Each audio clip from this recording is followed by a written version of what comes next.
Bienvenidos y bienvenidas a Que no te quemen, el podcast para que no te exploten este verano. Si trabajas en la hostelería, en el comercio, si es tu primer trabajo, este podcast es para ti. Hoy tenemos aquí a dos personas que saben mucho de conflictos laborales, de problemas en el trabajo y son expertas en defender nuestros derechos. Mónica Capín, que es abogada de Comisiones Obreras de Asturias, y Alex Alonso Sanchís, que es abogado autónomo. Es un placer teneros aquí hoy, muchas gracias por venir. Gracias, Marta. Quería empezar un poco por lo más básico. ¿Qué derechos son indispensables que cualquier persona joven conozca cuando empieza a trabajar? Bueno, pues en primer lugar tenemos una regulación que está un poco dispersa y que podríamos resumir en la Constitución española, en el convenio colectivo, en el contrato de trabajo y luego también otros instrumentos como pueden ser documentación de la Organización Internacional de los Trabajadores y legislación internacional. Pero básicamente sería eso. Nosotros tenemos que partir de que la relación laboral asalariada es esencialmente desigual.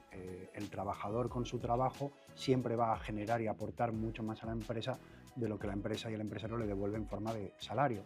Con lo cual tenemos que ser conscientes de ello y de darle la importancia que ello merece. El trabajo es el espacio y es el tiempo que más nos ocupa en nuestra vida, vamos a suponer unas 8 horas de media al día, y tenemos que darle, por tanto, esa importancia. Con lo cual, derivado de eso, toda esa documentación que iremos comentando va a ser un poco el manual de instrucciones de nuestra relación laboral, donde podremos ver qué derechos nos asisten, las obligaciones que por supuesto también tenemos y poder cotejarlas si en el día a día de nuestro trabajo eso se está cumpliendo. También suele ser recomendable y nos resulta muy interesante a los abogados tener actualizadas los informes de vida laboral y los informes de bases de cotización que cualquier trabajador puede consultar a través de SMS o por internet.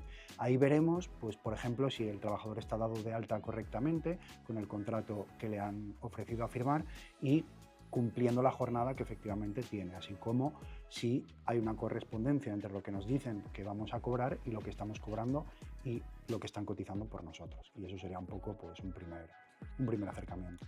Muy bien. Bueno, yo quería hacer referencia, en primer lugar, a los derechos laborales que tienen los trabajadores en materia de documentación. Y yo creo que es donde empieza todo, porque si no tenemos documentación, no es que no tengamos nada, porque tenemos el contrato de trabajo igual, si está formalizado y dado de alta en la Seguridad Social, pero bueno, como trabajadores no tenemos los datos de nuestra relación laboral. La documentación relativa al contrato de trabajo, que es más importante y que siempre tenemos que tener, es el contrato de trabajo por un lado y por otro lado las nóminas. El contrato de trabajo es muy importante porque recoge datos muy básicos como es, en primer lugar, el convenio colectivo de aplicación. El convenio colectivo de aplicación, como decía Alex ahora, es el instrumento legal, aparte del Estatuto de los Trabajadores, es el instrumento legal que regula nuestra relación laboral. Entonces, para saber cuáles son nuestros derechos, tenemos que tener nuestro contrato de trabajo para poder acudir al contrato y ver qué convenio se nos aplica. En el contrato también se recoge la jornada de trabajo, si estamos contratados a tiempo parcial, a tiempo completo o cómo. De esa manera sabemos cuáles son las horas que tenemos que trabajar. Si no sabemos qué jornada tenemos, pues no sabemos si tenemos que trabajar 5 horas al día, 4 o 8 o las que correspondan. Y luego también se suele recoger, aunque no siempre se hace, pero también se suele recoger el horario. ¿A qué horario tenemos que acudir al trabajo? ¿Cómo se va a repartir la jornada de trabajo? Teniendo el contrato podemos saber entonces si se está respetando nuestra jornada laboral o si estamos haciendo horas de más, si estamos haciendo horas extras. Conocemos también si nos están respetando el horario concreto. Tiene que haber un horario fijado de antemano, no podemos trabajar a la carta del empresario, entonces nos dice también cuándo tenemos que ir a trabajar. Aparte tiene que haber una cartelera que también te tienen que poner, pero a veces también se fija en el contrato. Y también nos dice una cosa muy importante, que es la categoría profesional, de qué funciones tenemos que hacer, porque muchas veces lo que nos hacen es, pues, contratarnos con una categoría inferior a la que realmente luego nos hacen desarrollar y por lo tanto nos están quitando dinero porque deberíamos de cobrar por la categoría por la que trabajamos. Y bueno, en cuanto a la nómina, que sería el segundo documento que tenemos que tener y que exigir a la empresa, de ella extraemos algo muy importante y es los conceptos salariales, porque el salario se divide de diferentes conceptos. Puede haber pues, un salario base, que hay siempre, antigüedades, nocturnidad, festividad. Si nosotros recibimos un monto económico en la cuenta bancaria, pero no sabemos a qué responde, pues no vamos a conocer si realmente nos lo están pagando todo o si nos están debiendo algo. Pues por ejemplo, si yo en un mes hago 5 horas extras, por poner un ejemplo, y yo veo que yo cobro todos los meses igual, pero de repente veo que, claro, ese mes cobro un poco más, yo no sé, si no tengo una nómina, yo no sé si me están pagando las 5 horas, si me están pagando 3 o si me están pagando 2. Lo tengo que ver documentado en una nómina. Es deber de la empresa entregar la nómina a los trabajadores. Y creo que aquí sí que es importante resaltar una cuestión, porque yo creo que hay un poco de confusión con el tema de la nómina, porque la gente dice, es que no firme la nómina, es que me obligan a firmar la nómina. La nómina empezó siendo un recibí del salario, pero a día de hoy realmente un recibí y una relación, una documentación de los conceptos salariales. Pero ahora mismo no tienes por qué firmar la nómina. Lo que sí tienes es que tener la nómina firmada por el empresario, porque ahora mismo es un instrumento de documentación del salario nada más, puesto que todo se hace a través de transferencia bancaria. De hecho, yo recomendaría, como no se cobra en mano, no firmar la nómina, porque si firmas la nómina es un poco como que recibí el dinero. Simplemente exigir que te den el contrato y las nóminas mes a mes. Estos dos documentos facilitan mucho cualquier reclamación que quiera el trabajador hacer, en el sentido que acabo de decir. Y es muy importante tenerlos, pedirlos y guardarlos. En ese sentido, si quiero hacer una referencia a una cosa relativa a la nómina que me parece muy importante, porque hoy en día lo que suele haber mucho es que las nóminas ya no te las dan en la mano, sino que se descargan de plataformas digitales, te las mandan por correo electrónico. Bueno, si te la mandas por correo la tienes en tu correo, pero si te la tienes que descargar de una plataforma digital, bueno, hay que descargar la nómina, porque lo que nos podemos encontrar y nos encontramos muchas veces es que no la sacamos y de repente nos llega un despido sorpresa que nos deja cao en un minuto, y cuando queremos ir a acceder a la documentación nos dieron de baja en la plataforma digital y nos quedamos sin nómina. No es que no se pueda reclamar nada, que quede claro, si no tenemos las nóminas, si no tenemos el contrato. Tenemos que ir a buscar asesoramiento legal a un sindicato o a un profesional del derecho laboral, porque se puede reclamar igual aunque no tengamos esos papeles, pero es muy importante tenerlos porque si no se dificulta bastante la labor de la reclamación. Bueno, nos habéis hablado de convenios colectivos, del Estatuto de los Trabajadores, un poco la normativa básica que rige nuestros derechos, ¿no? Yo ahora lo que os quiero preguntar es, se acerca el verano, mucha gente joven empieza a trabajar, ¿cuáles son los derechos laborales que más se incumplen en verano? Yo creo que realmente en verano los incumplimientos laborales que hay son un reflejo de los incumplimientos laborales que hay durante todo el año. No es que haya especiales incumplimientos laborales, sino que quizás son más habituales, porque las relaciones de trabajo en algunos casos pues son más estacionales o más temporales y como que se toman menos en serio y se incumple más. Y realmente son, pues, ya digo, lo que hay siempre, relativos a reclamaciones de cantidad, pues nada, que vayas a trabajar a cualquier establecimiento, cualquier centro de trabajo y no te paguen, pero que no te paguen directamente, o sea, eso pasa, ¿sabes? No, bueno, ya te pago el mes que viene, bueno, este mes no te pago, y de repente pasaron 2 meses y como son 2 meses nada más, porque son los meses de verano, pues no te pagué y terminé de trabajar y no te pagué. Hay también incumplimientos en cuanto a la categoría, que eso lo hay mucho, pero en verano también, pues estar en el tema de la hostelería, que es un tema muy estacional del verano, el estar de ayudante de camarero en vez de estar con la categoría de camarero, por poner un ejemplo, y así cobras menos, claro. Y en no respetar, y en concreto, más centrado ya casi en el verano, lo de no respetar la jornada me parece que es algo que se hace habitualmente, que pasa, pero que en verano es una exageración. No se respeta la jornada, no respetar los días de descanso. Yo me acuerdo en el oriente de Asturias, yo soy del oriente de Asturias, me acuerdo cuando yo era más joven, o cuando era joven, que había una norma no escrita, pero que era verbal y te la decían a la cara cuando te contrataban, que era que, bueno, en verano no se descansa. Y trabajábamos de lunes a domingo, así porque sí, y eso era habitual. Entonces eso sí que es mucho de verano, lo de no descansar. Ahora me parece que se corrigió un poquitín con los registros de jornada, a raíz de la entrada en vigor de los registros de jornada. Y también trabajar sin seguro, que eso también es muy de verano porque por lo corto que es la relación, va para un mes, va para 2 meses, bueno, y entonces no te hacen, ni siquiera te contratan.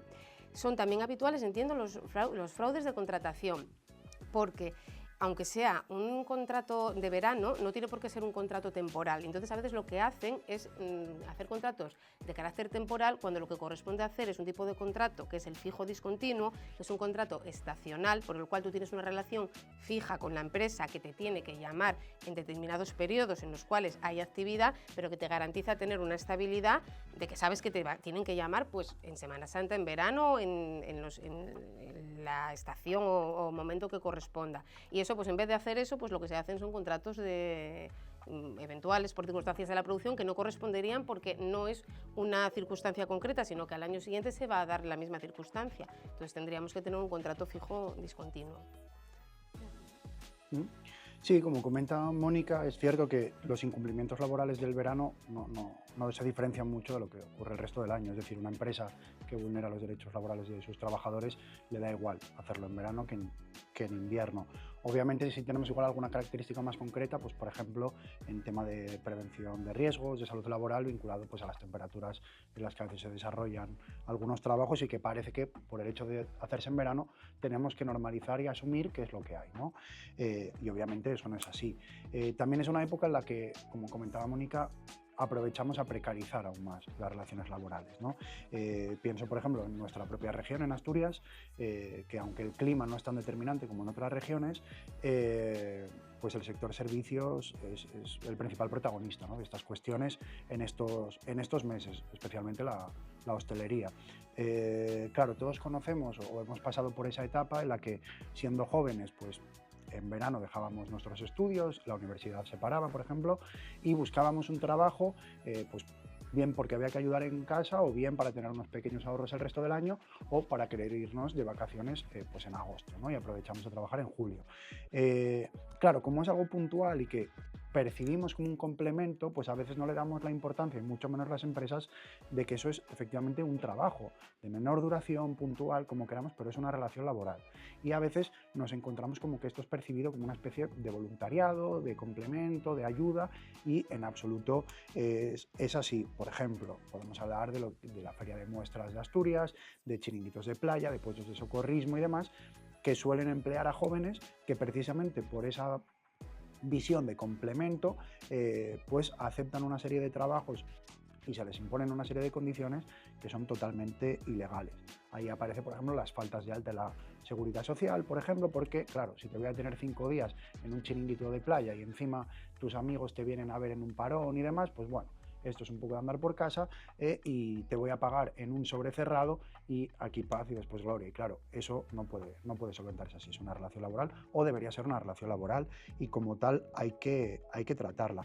Y luego ya, bueno, pues lo que comentaba Mónica, claro, si el trabajo es de tan breve duración, es tan precario y se suele tomar como una especie de ayuda, más que como un trabajo en sí, pues eso favorece que el finiquito casualmente desaparezca. O te den sobrecerrado, sin mayores cálculos y sin ningún documento por escrito. Hay que tener mucho cuidado con eso y sobre todo revisar lo que ya comentábamos, la vida laboral, ver que aunque haya sido para 3 días nos hayan dado de alta correctamente con nuestra categoría y con el contrato que corresponde, con la fecha de inicio y con la fecha de fin.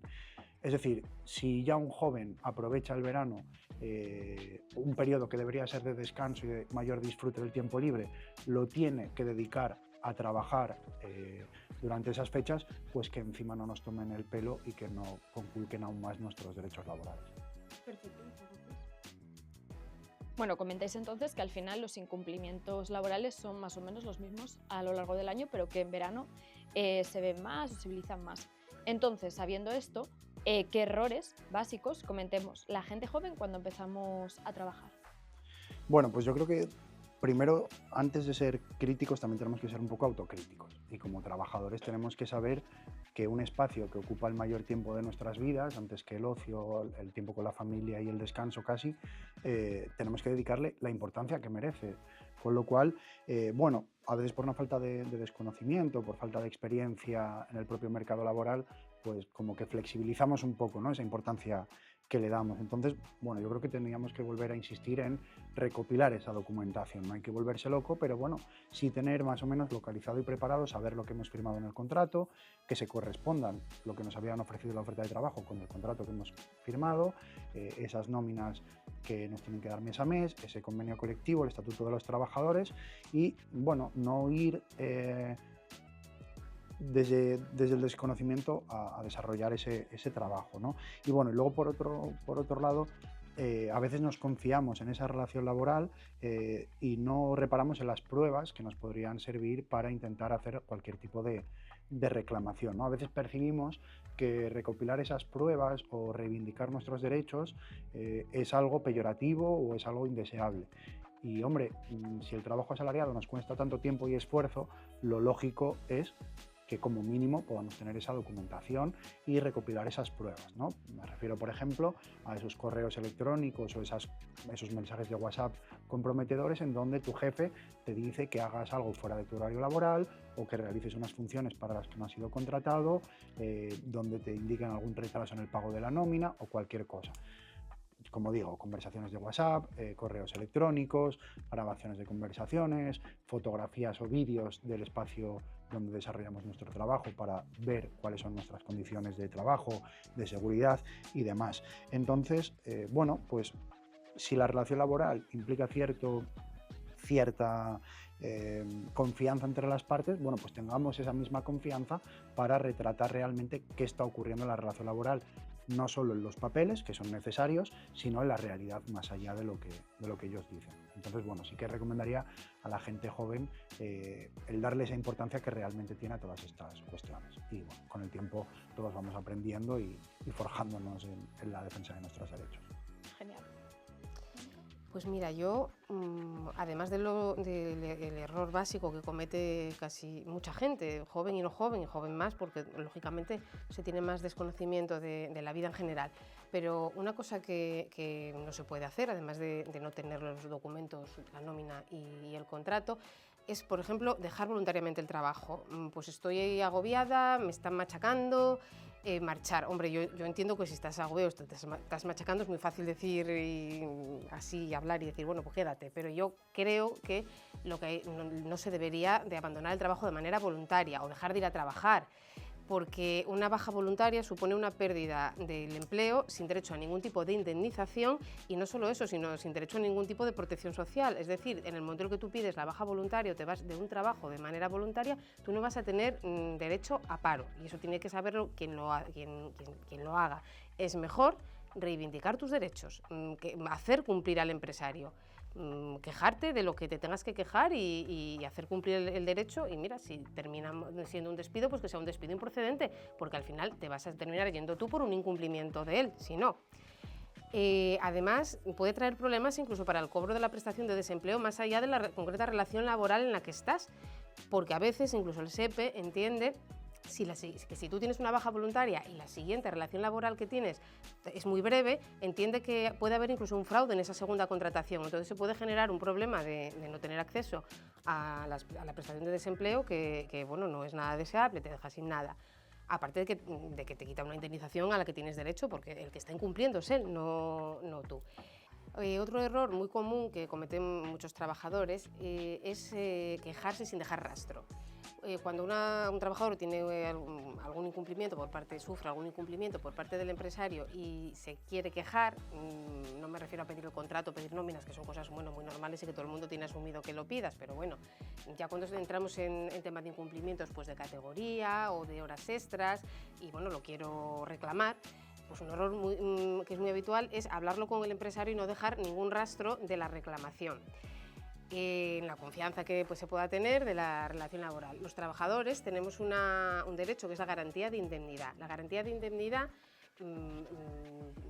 viene a decir que no podemos ser nunca represaliados por reivindicar nuestros derechos, por pelear por hacer efectivos nuestros derechos. Entonces, si yo quiero reclamar algo y a mí se me represalia por ello, pues por ejemplo se me impone una sanción o incluso se me despide, ese despido va a ser nulo, no se puede hacer eso y me van a tener que readmitir o anular la sanción. Pero claro, para eso tiene que quedar constancia de que de que yo reclamé. Entonces, bueno, si solamente se lo digo de palabra, pues al final me puedo encontrar con que tengo un despido, que yo sé que el despido viene porque estoy haciendo horas extras, por ejemplo, y no me las está pagando, yo se las pedí y llevo un mes pidiéndolas y ya me cansé de que se las pidiera, y al final pues soy un trabajador incómodo y me quito de delante. Pero yo eso no lo puedo probar si no dejé un registro. Entonces, siempre hay que dejar la reclamación por escrito. Que luego quieres llamar al empresario, hablar con él y explicarle y ir, bueno, educadamente, decirle, mira, es que tú estás incumpliendo esto, por favor págamelo, pero déjalo por escrito paralelamente, porque si no, no vas a poder probar que estás siendo represaliado. Y déjalo por escrito siempre, o a través de un escrito, que él te recepcione y te ponga un sello o te lo firme, o a través de, como mucho, un email en el que quede constancia de que tú lo envías a un correo corporativo. Porque otro error que ocurre mucho, sobre todo hoy en día, es que muchos de los envíos que se hacen a la empresa o que ellos nos hacen a nosotros, vamos, que permitimos, es que se mantengan relaciones con nosotros a través del WhatsApp. El WhatsApp es un medio para comunicarse que en el ámbito del trabajo es nefasto, porque es solamente un teléfono. O sea, yo envío una reclamación o yo recibo una cartelera a través de un teléfono que no se sabe de quién es ese teléfono. Entonces, cuando tú llevas eso a un abogado y necesitamos una abogada ir al juicio y probar que yo envié esa reclamación, yo al final lo único que tengo es un envío a un teléfono, pero tengo que llevar a la persona titular del teléfono al juicio a que me reconozca que ese teléfono es suyo y que efectivamente recibió esa comunicación. Por lo tanto, dificulta la prueba muchísimo. Y eso a mí, vamos, es el día a día del ejercicio del derecho. Es que lo tengo en el WhatsApp. Yo, bueno, pues ahora tengo que llamar al jefe a que declare, o al encargado, o al de recursos humanos, o a quien sea, para que me lo reconozca con los riesgos que ello conlleva. Primero, que por lo que sea se escaquee y terminen oyendo. Segundo, que sea el jefe y que mienta directamente, porque no tiene por qué decir la verdad, porque es parte de la relación laboral, no es testigo. O que testifique en contra de lo que nosotros queremos oír. O sea, es un problema bastante importante que yo me encuentro, lo del WhatsApp. Por eso digo, en mano, Burofax, que también deja constancia, Burofax completo, no carta certificada que no garantiza el contenido, Burofax completo que garantiza el contenido de lo que se envía, en mano, ya digo, o como mucho un correo electrónico, pero yo creo que el WhatsApp es la peor de las formas para comunicarnos con la empresa, además de que no garantiza la desconexión digital, que es muy importante. No tenemos por qué relacionarnos con la empresa por WhatsApp, es que no hace falta para nada mandar un WhatsApp. Podemos tener un WhatsApp de compañeros de curro para organizar una comida, una cena o lo que queramos y nos llevamos bien, pero lo que no tenemos es por qué utilizar el WhatsApp para relacionarnos con la empresa. Entonces, bueno, yo eso sí lo quería dejar claro porque me parece muy, muy importante, porque ya digo, dificulta mucho la prueba. Luego, otro error también es, por ejemplo, firmar los registros de jornada falsos. A veces los registros de jornada, en vez de registrar la jornada del trabajador, la registra la empresa. O sea, te da el registro para que firmes y ya te pone la hora a la que entraste y la hora que saliste. Y es mentira, no está saliendo a esa hora, está saliendo a otra. Pero si tú firmaste un registro de jornada, es casi imposible reclamar las horas extras, casi. Tendríamos que llevar allí testigos y aún así, bueno, lo veo todo muy complicado. Si estamos firmando un registro falso, estamos perdidos, no hay que firmar un registro falso. Hay que poner por escrito que se está dando a firmar un registro falso para que quede constancia de que se está dando a firmar un registro falso y no firmar o modificar la hoja y decir, no, salí a tal hora, porque si no, pues no se puede hacer. Eso sí, cualquier reclamación que hagamos en este sentido, ya digo, por escrito siempre. Y luego yo creo que la gente joven, la juventud, comete un error un poco de actitud, que yo también lo cometí, porque también fui joven y a lo mejor pues no fui consciente un poco de lo que decía Alex antes, de la seriedad que requiere una relación laboral. Una relación laboral es que nos condiciona todas las condiciones de vida, no laborales solo, sino de vida. O sea, el tiempo que vamos a estar en el trabajo, lo que vamos a ganar, si vamos a estar bien mentalmente, si podemos o no tener o nos estamos arriesgando a tener un accidente de trabajo, nos lo condiciona todo.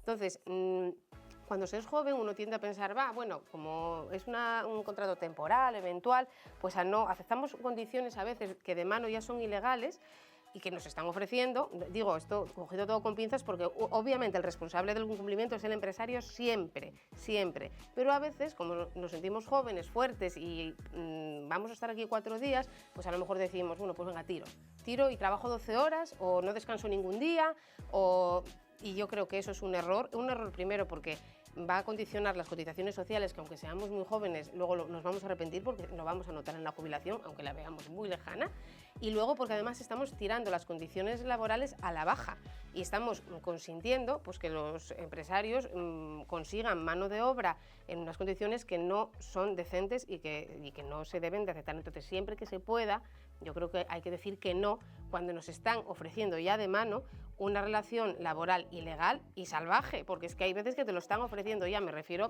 a esos casos, ¿no? En los que ya la oferta de trabajo es una barbaridad. Pues siempre que se pueda yo creo que hay que frenar los pies al empresario y decir no, eso no lo cojo porque es ilegal. Ya digo, siempre que se pueda, que es muy fácil hablar, pero bueno. No, pero me parece genial todo lo que apuntas porque al final son cosas súper básicas que se encuentra todo el mundo en el trabajo y que yo creo que todos hemos caído en ello en algún momento y que como no sabes, pues no sabes ni cómo afrontarlo ni decir que no muchas veces. Bueno, la verdad que se ve que entre los dos tenéis por detrás ya un montón de anécdotas y de casos que habéis visto 1.000.000 de veces. Entonces, yo os quiero preguntar, ¿qué pasa si estoy trabajando y me doy cuenta pues, que me pasa alguna de estas cosas, ¿no? Porque no me reconoce las horas extra, que estoy haciendo tareas que no debería hacer o que es un poco raro lo que me piden? ¿Qué es lo que tengo que hacer cuando me doy cuenta de que se están incumpliendo mis derechos? Bueno, pues mira, en principio yo voy a hacer referencia a una cuestión que no me gusta, pero es así y que creo que es importante porque a veces también nos trae muchos problemas. En principio, la primera norma que hay que tener clara es que el empresario tiene la potestad de organizar el trabajo. Entonces, las órdenes del empresario las hay que cumplir. Hombre, salvo que sean manifiestamente ilegales. O sea, la norma general es la orden de la empresa. Si no es manifiestamente ilegal, yo la cumplo, la tengo que cumplir y luego reclamar. Eso es importante, el orden es importante, porque si no lo que nos vamos a ver es con un despido, una sanción, o sea, con la aplicación del régimen disciplinario. Y claro, puede ser que yo luego gane el juicio, porque lo que estaba imponiéndome era ilegal, pero ya estoy a la defensiva, ya tengo sobre mí el peso de una sanción o de un despido. Entonces, si yo desobedezco a la empresa, es difícil, como no sea un incumplimiento muy flagrante, que me den la razón, además, porque es una norma que bueno, está en las sentencias y en la jurisprudencia. Primero se cumple y luego se reclama. Por ejemplo, si a mí me cambian el horario, si yo trabajo, estoy muy a gusto, porque trabajo de 9 a 5, tengo mi vida adaptada a trabajar de 9 a 5 y de repente llega el empresario y me dice, no, pues mira, es que ahora vas a venir en jornada partida y vas a venir de 12 a 2 y de 8 a 12 de la noche. Tengo que ir a trabajar a esa hora, tengo que hacerlo así y luego tengo que demandar, pues tengo que acudir al sindicato o a un profesional del derecho y demandar, pero de mano, salvo que la orden sea manifiestamente ilegal, la hay que cumplir. Luego ya depende un poco de cuál sea la reclamación, claro, depende de la acción que quieras ejercitar, hay que hacer una cosa u otra. Puedes ir a la inspección de trabajo en determinados asuntos y a otros pues tienes que ir directamente ya a los tribunales. Entonces ahí ya, bueno, no podemos decir nada más que cuando tengas un problema, pues vete al sindicato que te informe y que te asesore de qué es lo que tienes que hacer en cada caso concreto, pero yo lo que recomiendo es cumplir y luego reclamar. Perfecto. Claro, retomando lo que dice Mónica, el primer dique de contención en una relación laboral siempre tiene que ser la organización sindical y la acción sindical. Y ya después intervendremos diferentes profesionales para asistir y asesorar al trabajador. Pero comparto lo que ella comenta, el trabajador tiene que ser un trabajador ejemplar, en el sentido de que tiene que cumplir con sus funciones y con sus obligaciones, siempre, como dice Mónica, que no sean de plano ilegales, que atenten contra un derecho fundamental o contra su propia salud. Y a partir de ahí, pues ya nos reorganizaremos, acumularemos fuerzas y veremos cómo poder actuar. Una herramienta fundamental y que incomoda muchas veces a los empresarios en nuestro país es la inspección de trabajo. Tenemos que acostumbrarnos a que los trabajadores puedan acudir a la inspección de trabajo, bien con un buzón anónimo de denuncias o con una denuncia interpuesta con nombre y apellidos que refleje lo más concreto y detalladamente posible lo que está ocurriendo en su centro de trabajo, bien con órdenes, con cambios de horarios y demás, con problemas con categorías, horas extras y lo que esté ocurriendo. Tenemos que partir efectivamente de que nosotros cumplimos con nuestro deber y ya después achacaremos y demandaremos al empresario por esos posibles incumplimientos. Y es que, claro, con todo ello, los trabajadores nos tenemos que asegurar siempre que contamos con todas las pruebas posibles, bien con actas de inspección, correos electrónicos, burofax, órdenes por escrito, modificaciones de horario también por escrito, cambios de categoría y demás. Porque al final los profesionales del derecho siempre nos encontramos con que en derecho nada existe si no se puede probar. Y muchas veces tenemos un relato de graves vulneraciones de derechos que desgraciadamente no podemos soportar o respaldar con pruebas, bien de testigos, bien por ser documentos y demás, y se nos quedan cojas esas acciones judiciales. Por lo tanto, en primer lugar, la defensa colectiva de nuestros derechos a través de una organización sindical y, a posteriori, la acción judicial de la mano de compañeros y compañeras abogados. Vale, perfecto. Vale, imaginaros que este verano estoy currando en cualquier sitio y bueno, pues llego a trabajar y me dice, nada, no contamos más contigo, estás despedida, o que directamente recibo un WhatsApp de, mañana no vengas. ¿Qué hago? ¿Por dónde empiezo? Bueno, en primer lugar, lo que hay que saber, o sea, lo que hay que hacer es asegurarse de que a una la están despidiendo, porque lo que puede pasar es que mañana no vuelvas y el pasado no vuelvas tampoco y al final vayan y te den una baja voluntaria en el trabajo en vez de un despido. Entonces hay que asegurarse de que estás despedida. Te puedes asegurar de eso básicamente a través de la vida laboral, que lo decía antes Alex, y también porque es que la Seguridad Social manda un mensaje, manda un SMS. Y eso vale también para el alta. Cuando no sabemos si estamos o no estamos de alta, normalmente, salvo error, hoy en día la Seguridad Social te manda un mensaje de texto en el que te dice usted ha sido dado de alta en tal empresa, en tal fecha, y la baja igual. Entonces, se suele saber. En todo caso, si no te llega nada y no sabes si estás despedido o no porque no te entregaron ningún tipo de documentación, vete al día siguiente con un testigo o con dos. Mejor que no sean familia. O sea, no es que esté prohibido ir con la familia, pueden hacerte testigos, pero bueno, son testigos que tienen una vinculación muy estrecha con la persona trabajadora. Obviamente no vas a ir con un desconocido porque no te va a acompañar, siempre va a ser alguien que tenga algún vínculo contigo, si puede ser que no sea familiar mejor, pero vete allí y dice, oye, que yo quiero trabajar. No quiero, no estás despedido. Bueno, pues asegúrate. Luego, hay que tener en cuenta en relación al despido, el plazo. El plazo es importantísimo porque el plazo para reclamar el despido son 20 días. Son 20 días hábiles y cuenta agosto además, ya que estamos hablando del verano y de la precariedad que hay por el verano. Son 20 días hábiles y agosto computa, por lo tanto hay que meter la conciliación previa a la demanda en ese plazo. Que se tenga en cuenta porque muchas veces la gente llega al despacho y se le pasó el plazo del despido porque no contaba con que eran 20 días hábiles. Mejor si nos quedamos con 20 días y así nos lo dejamos para el final y no llegamos a última hora, mejor. En relación ya a los despidos en los que sí que te documentan y tienes claro que te están dando la carta de despido, una pregunta que la gente hace mucho es que no cogí nada, es que no lo quiero coger, es que no puedo firmar, es que no quiero firmar porque es que no estoy de acuerdo. Claro, y luego la empresa dice, pues si no me lo firmas yo no te lo doy. Y claro, yo no tengo el despido, no sé, estoy entrando en un bucle ahí que no se sabe muy bien ya dónde estoy. Hay que coger la carta de despido, no pasa nada. Coges la carta de despido, es más, coges toda la documentación relativa a la liquidación, no pasa nada.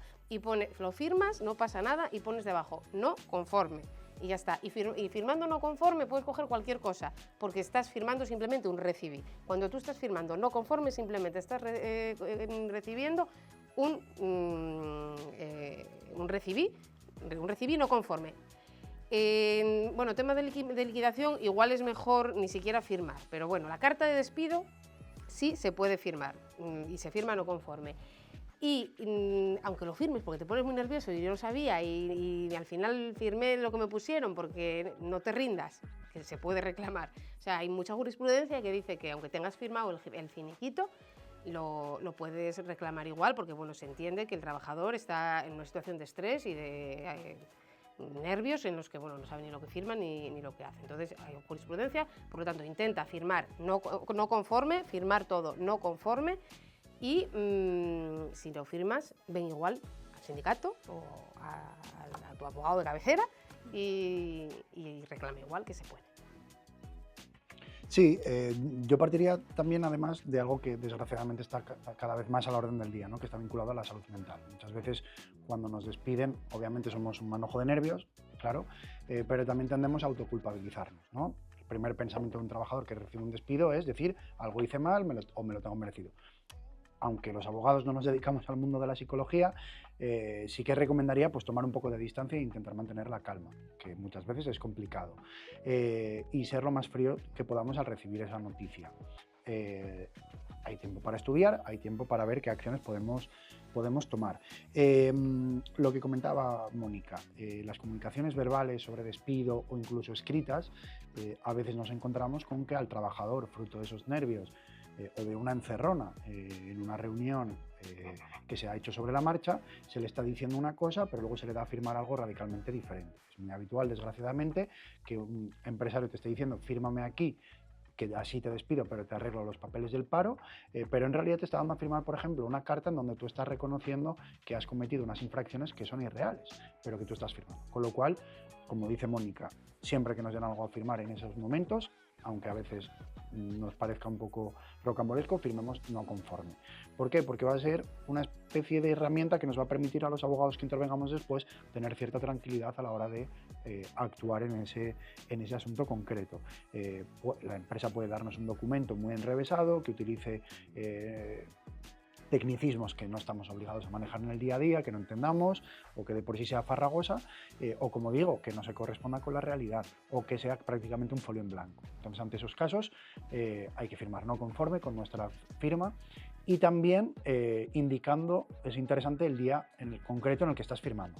Es muy habitual que nos den un despido a firmar que está fechado unos 15-20 días antes para la empresa evitarse un preaviso.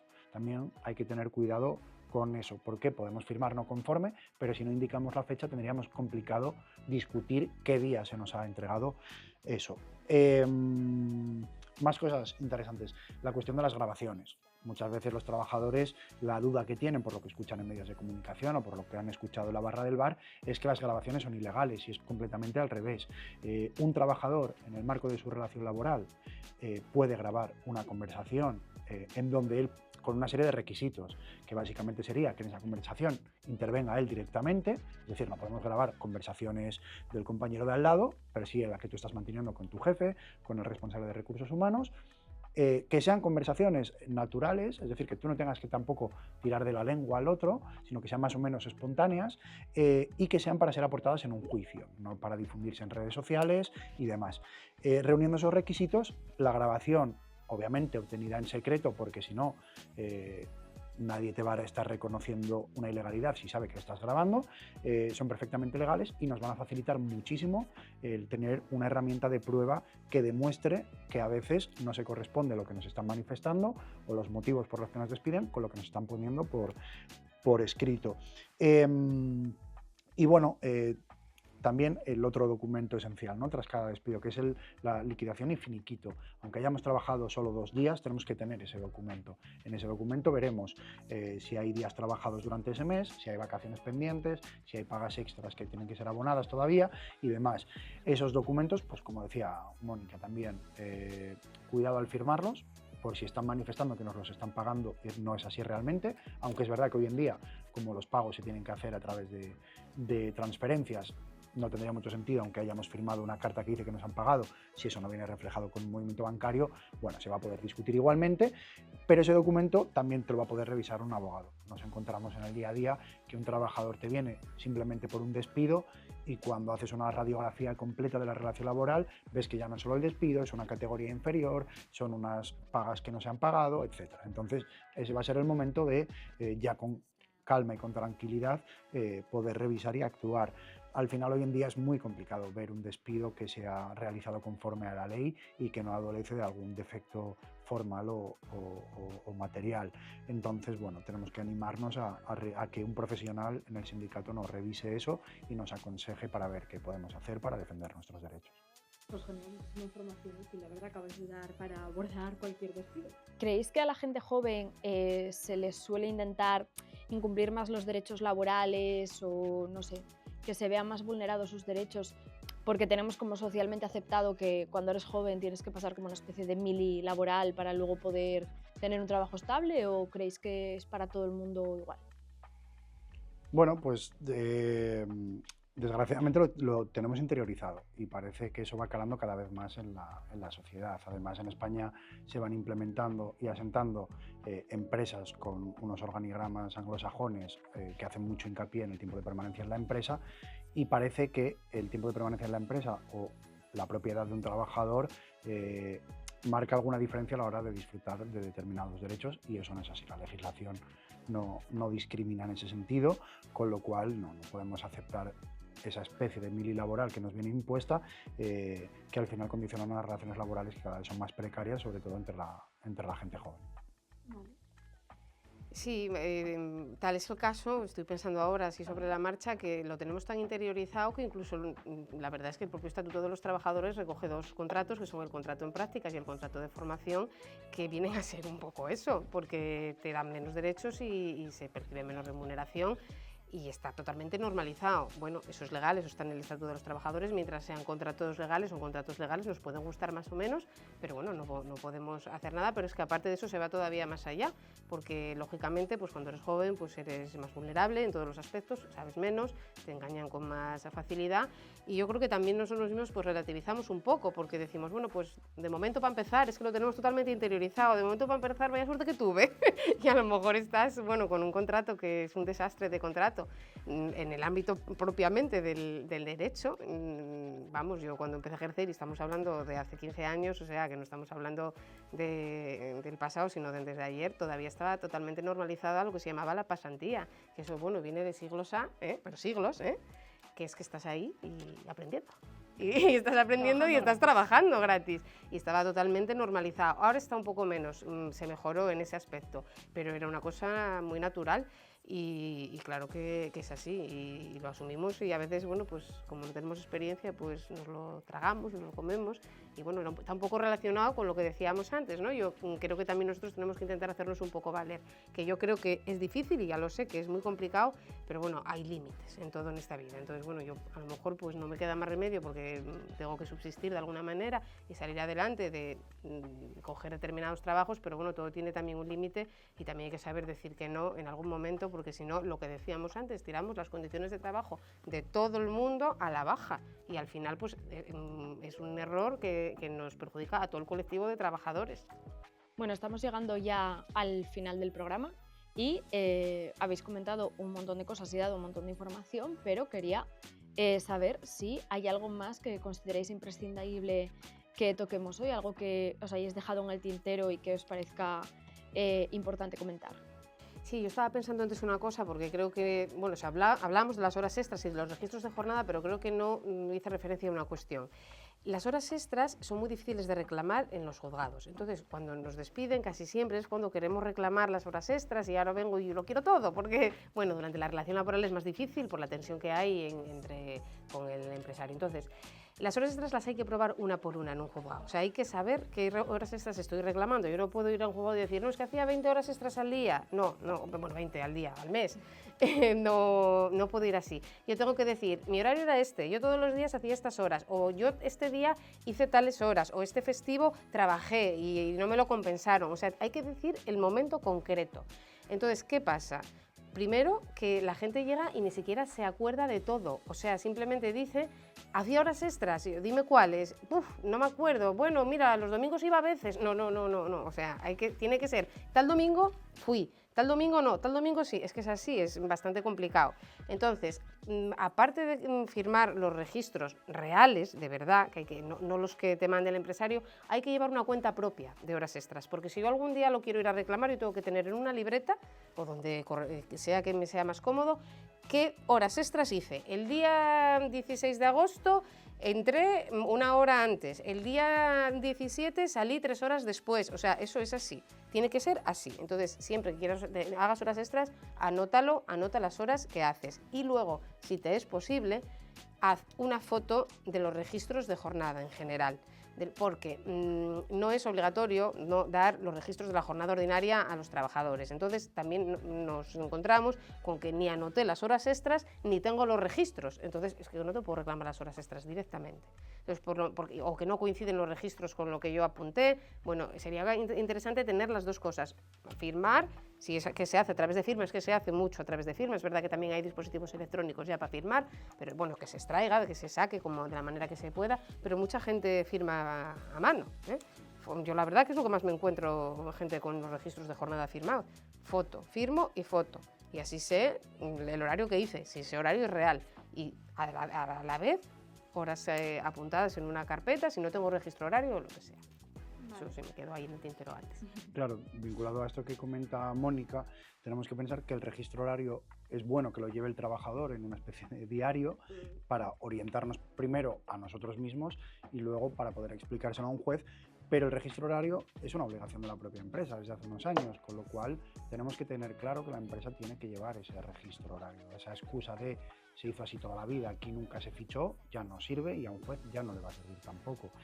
Con lo cual, llevemos nuestra cuenta, llevemos nuestro detalle, pero también exijámosle a la empresa esos registros horarios que tienen que estar debidamente custodiados, debidamente reflejados las horas de entrada, de salida o si hay algún parón por en medio, y que no nos sirvan las excusas de la empresa. Es muy habitual que las empresas acudan a aplicaciones, a programas externos. Bueno, pues cuando esté informatizado aprovechemos las descargas de justificantes en un archivo digital, hagamos capturas de pantalla, fotografías y, como dice Mónica, si es más rudimentario, más físico de toda la vida y es una hoja, pues como ya comentábamos, que tengamos también cuidado de lo que estamos firmando, que no sea un cuadrante en blanco en donde yo solo estampo mi firma y después llega el jefe de recursos humanos y ya pone los numeritos. Ahí también tenemos que tener mucho cuidado. La reclamación de horas extras, como dice Mónica y lo comparto, es casi de los pleitos más complicados porque también los jueces no nos lo ponen fácil con acreditar ese hora por hora, pero tampoco podemos dar la batalla por perdida. Ahora mismo tenemos un instrumento que hay que ir mejorando, pero por lo menos vayamos aprovechando. Y luego también de lo que hemos ido comentando, me venía a la mente, y además pensando en un caso bastante reciente, las bajas voluntarias de los trabajadores. Es, como decía Mónica, el último recurso al que tiene que acudir un trabajador. Normalmente nos encontramos con que las bajas voluntarias, voy a excluir cuando un trabajador causa baja porque se va a otra empresa con mejores condiciones, pero si no ese es el caso, nos encontramos con que las bajas voluntarias vienen derivadas de situaciones de salud mental terribles, muchas veces, en donde yo ya no puedo más, donde mi jefe o mi jefa me está todo el día gritando, donde hago muchas horas de más, donde me pagan tarde, mal y nunca y demás. Bueno, pues antes de llegar a una baja voluntaria tenemos que acudir a nuestro médico de familia al uso, exponer la situación y él valorará si la situación es para que incurramos en una situación de incapacidad temporal, en una baja médica. Y a partir de ahí nosotros podremos estar más protegidos, primero en nuestra salud mental, que es lo prioritario, pero luego también en nuestros derechos laborales. No vamos a renunciar a una posible indemnización, no vamos a renunciar a una prestación por desempleo, y no vamos a propiciar posibles sanciones incluso del SEPE, ¿no? Entonces tengamos claro que antes de acudir a eso, hagámonos examen de conciencia, veamos si algo está mal en nuestra relación laboral y si tiene que ver con esas situaciones. No esperemos al punto de ruptura, que desgraciadamente suele ser muy traumático, sino que acudamos pues, a profesionales de la salud mental, a nuestro médico de familia, para que en su caso emita una baja. No demos pie a que al empresario le salga gratis la explotación y luego encima nuestra marcha de la empresa. Entonces, bueno, por puntualizar ese tema. Pues muchas gracias, porque al final, por lo que vais comentando, el tema de la baja voluntaria por situaciones extremas, pues parece ser que es más habitual de lo que nos gustaría, así que está genial saber eso. Bueno, pues muchísimas gracias a Mónica y a Alex Sanchis por haber estado aquí, habernos contado tantísima información que la verdad creo que va a ser muy útil para quien la vea. Entonces, antes de terminar el programa quería comentar dos cosas. En primer lugar, que nos sigáis en redes sociales, que os suscribáis al canal de YouTube, que le deis a la campanita para recibir toda la información y por último, que os afiliéis a Comisiones Obreras.